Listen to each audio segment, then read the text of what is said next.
Nagsimula kay Slim sa isang kulungan ng Thai pagkatapos ng maraming taon na nakakulong. Tuwang-tuwa ang mga preso habang umaalis siya. Ipinagdiriwang nila siya bilang isang alamat sa mga kriminal, isang tao na nakakuha ng kanilang paggalang sa isang bagay na ginawa niya sa likod ng mga rehas. Bumalik si Slim sa kanyang apartment para tamasahin ang kanyang kalayaan. Ang kanyang mga tauhan ay naghahanda ng mga babae, inumin, at isang gabi ng pagdiriwang. Nag-iiba ang mood nang biglang may ingay sa labas ng pinto ang nagpagulong-gulong sa kwarto. Isang armadong umaatake ang pumasok at nagpaputok. Isa-isang tinapos ang mga tauhan ni Slim. Ang nanghihimasok ay si William Bang, isang hitman na nag-aayos ng lumang marka. Nagmakaawa si Slim para sa kanyang buhay, ngunit tumanggi si Bang at pinatay siya. Bumalik si Bang para magulat kay Tony, ang amo na nagpapatakbo ng organisasyon. Pinupuri siya ni Tony sa harap ng kanilang mga tauhan. Tinatawag niya siyang pinakamagaling na assassin. Nananatiling tahimik si Bang, ngunit ibang mukha ang nagsasabi ng ibang kwento. Itinatago ng anak ni Tony na si Johnny ang kanyang selos at sama ng loob sa tuwing hinahangaan ng kanyang ama si Bang. Sa gabing iyon, bumisita si Bang sa clubhouse, isang lugar na puno ng mga bayad na performer at live na palabas. Sinundo niya ang kanyang kasintahan, si April, at umalis nang walang pakialam na nagtatrabaho pa ito. Kinaumagahan, nasiyahan si Bang sa isang mapayapang gawain, pagsasanay, mga laro, at tahimik na oras sa bahay. Natapos ang katahimikan nang dumating si Tony at ang kanyang mga tauhan. Nagdadala sila ng tila magandang balita. Si DJ, isa sa mga loyal member nila, ay gustong umalis sa negosyo at magsimula ng bagong buhay kasama ang kanyang magiging asawa. Naputol ang sandali nang biglang hampasin siya ni Tony, bumunot ng baril. At pinatay si DJ kaagad. Tumanggi si Tony na hayaan ang sino man na lumayo sa organisasyon. Inutusan niya si Bang na linisin ang bangkay gamit ang mga kemikal kaya walang natitira pang bakas. Sinunod ni Bang ang utos, pagkatapos ay nagtungo sa isang nightclub para i-clear ang kanyang isip. Bago siya makapagpahinga, lumabas ang isang Mama Meryl mula sa karamihan at pinagbabaril siya ng maraming beses.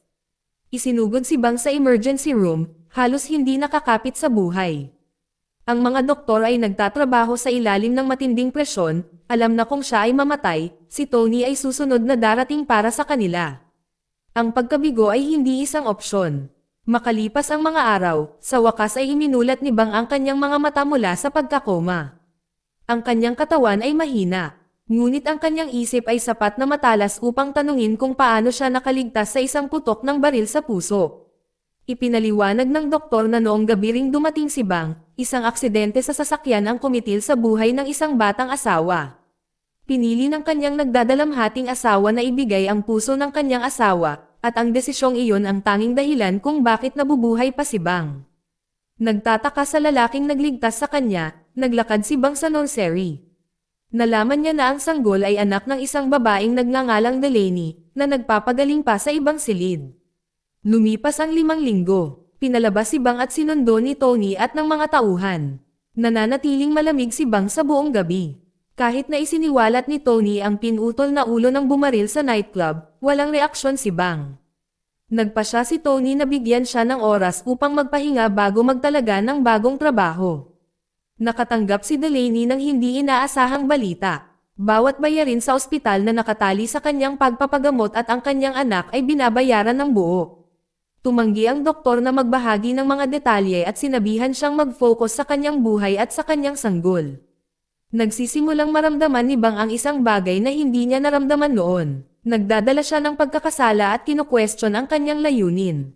Ipinagtapat niya kay Tony na itinatakwil ang pag-aalala at pinipilit siyang ipagpatuloy ang pamumuhay bilang isang mamamatay tao. Nagbabala si Tony na ang paglayo ay makakasira sa kanya.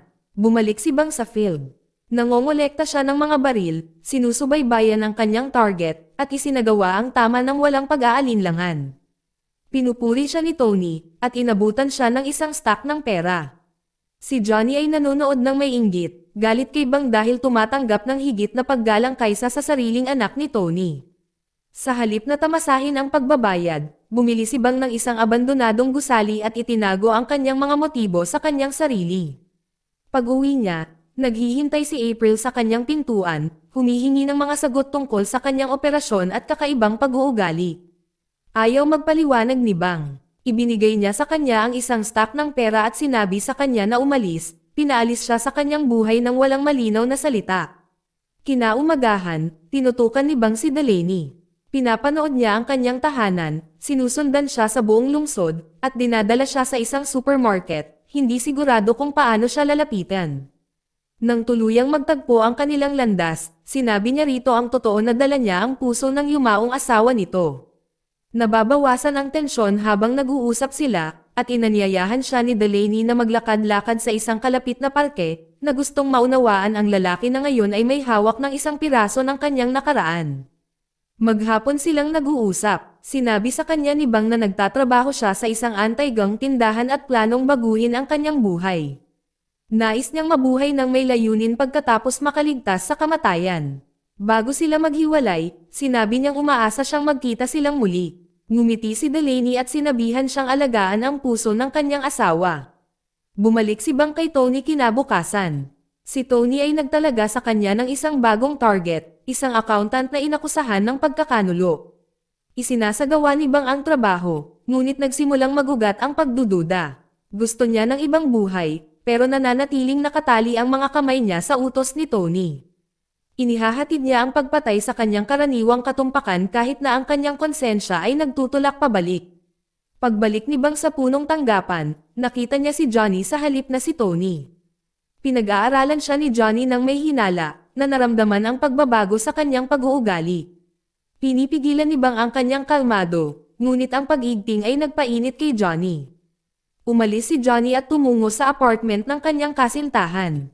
Pagdating niya, nakita niya si Momo na papalabas ng kwarto. Sa loob, kinumpirma ng eksena ang kanyang pinakamasamang iniisip.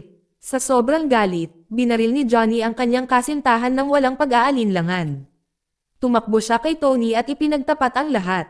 Si Tony, na galit, ay nakita si Momo bilang isang banta na dapat burahin. Inutusan niya si Bang na linisin ang kalat at alisin si Momo sa larawan ng tuluyan. Maghapon si Momo sa isang museo kasama ang kanyang bagong kasintahan. Walang kamalay-malay na papalapit na si Bang, sinundan siya ni Bang, isinagawa ang trabaho, at umalis ng hindi lumilingon. Kalaunan ay nakilala niya si Delaney sa parke, at patuloy na lumalago ang kanilang pagsasama.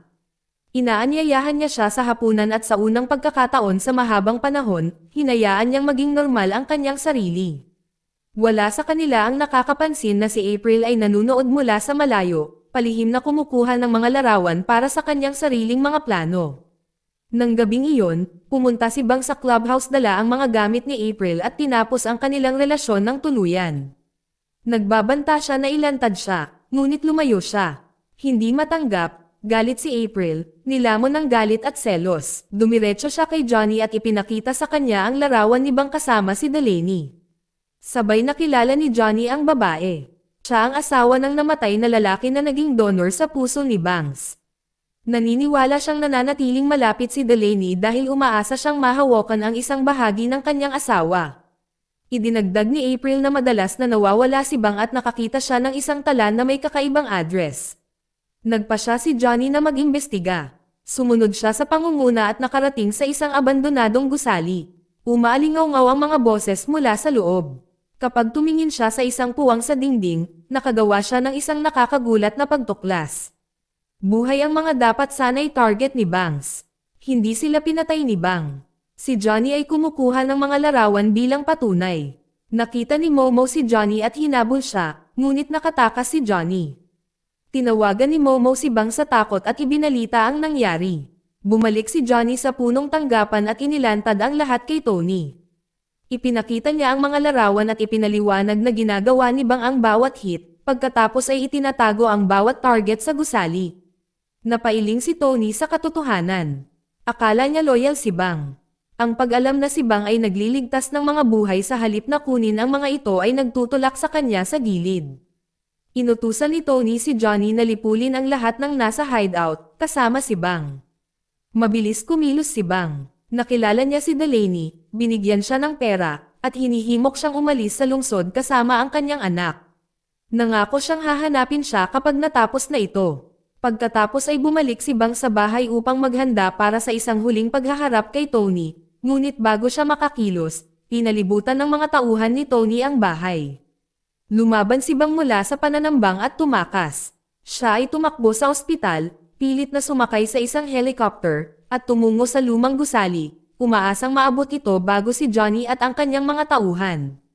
Pagdating niya, tinitipon niya ang lahat na minsan niyang nailigtas at sinabihan silang magtago bago magsimula ang pag-atake. Dumating si Johnny na may kasamang strike team at sumiklab ang putukan. Ipinagtanggol ni Bang ang gusali ng may katumpakan. Isa-isang bumagsak ang mga tauhan ni Johnny habang papasok sila sa loob. Nang tuluyang magkaharap sina Bang at Johnny, natapos ang laban sa isang putok.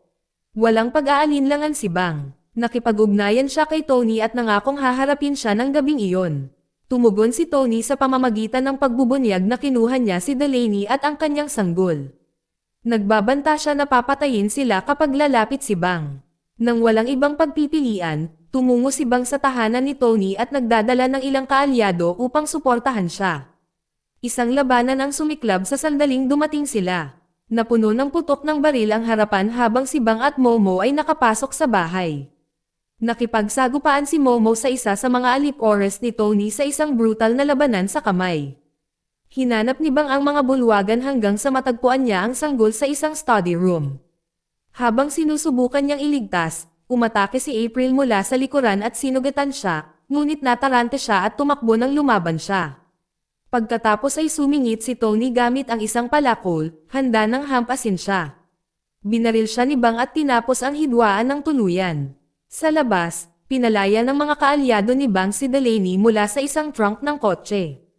Tumakbo siya sa loob sa takot, ngunit hawak na ni Bang ang sanggol na buhay at ligtas. Lumipas ang 3 taon, sina Bang at Delaney ay nakatira sa isang tahimik na bayan sa baybayin. Pinalaki nila ang bata at magkasamang nagpapatakbo ng isang maliit na negosyo. Mapayapa ang kanilang mga araw. Ang karahasan na minsang humubog sa kanilang buhay ay naging isang malayong alaala na lang, napalitan ng isang bagong simula at isang buhay na kanilang binuo malayo sa kanilang nakaraan. Dito nagtatapos ang kwento.